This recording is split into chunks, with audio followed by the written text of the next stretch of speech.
السلام عليكم ومرحبا بكم. قبل ما نبدا بغيتك تصور راسك واحد السؤال: واش انا فعلا معقول؟ حنا كاملين كنقولوا خصنا المعقول وما كاينش المعقول، ولكن ملي كتجي النوبه علينا كنرجعوا خطوه للور. اليوم ما غاديش نهضروا على الناس، غادي نهضروا علينا حنا. الا سولتي اي مغربي كيف ما كان، قاري ولا ما قاريش، صغير ولا كبير، مسؤول ولا مواطن عادي، غادي يقول لك غير جمله واحده: خصنا المعقول. ولكن المشكل الكبيره هي ان كل شيء كيطلب المعقول وقيل اللي باغي يكون هو المعقول. حيت بزاف ديال الناس كيقولوا: واش بغيتي نكون معقول بوحدي؟ الا كنت انا معقول وغيري ماشي معقول غادي نضرر، وهنا كتبدا الحلقه المفرغه.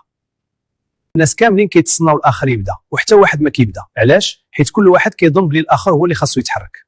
هنا كنذكروا كاملين الحكايه ديال القط والفيران. القط اللي كان كياكل في الفيران وحده بوحده. الفيران تجمعوا وداروا اجتماع باش يلقاو حل. واحد فيهم قال: الحل بسيط، نعلقوا جرس في عنق القط باش منين يقرب نسمعوه ونهربوا كاملين. الكل عجبته هذه الفكره الزوينه العبقريه.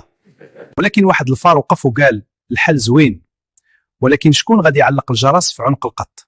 وهنا سكتوا الفيران كاملين، حتى واحد ما قدر يجاوب، وبقاو غير كيهضروا بلا فايده. ومن هذه الحكايه هذا السؤال باقي كيتعاود في كل زمان ومكان. كل ما لقينا حل كنرجعوا نسولوا نفس السؤال: شكون غادي يعلق الجرس؟ هذه القصه كتعلمنا واحد الدرس كبير: الهضره المعقوله سهله ولكن التطبيق صعيب. فالحياه اليوميه بزاف ديال الناس كيعرفوا فين هو المعقول. خاص الخدمه تكون باتقان، خاص الصدق، خاص المسؤوليه، خاص التضامن، خاص احترام القانون. ولكن ملي كتجي لوقت التطبيق كيبان الفرق بين اللي كيهضر غير بلسانه واللي عنده الشجاعه يدير المعقول حتى الا كان صعيب. في الختام، المعقول كيبدا منك نتا، في خدمتك وفي دارك، في طريقك وفي كلامك ومعاملتك مع الناس. وفي الاخير، شكرا لكم على حسن الاستماع والمتابعه.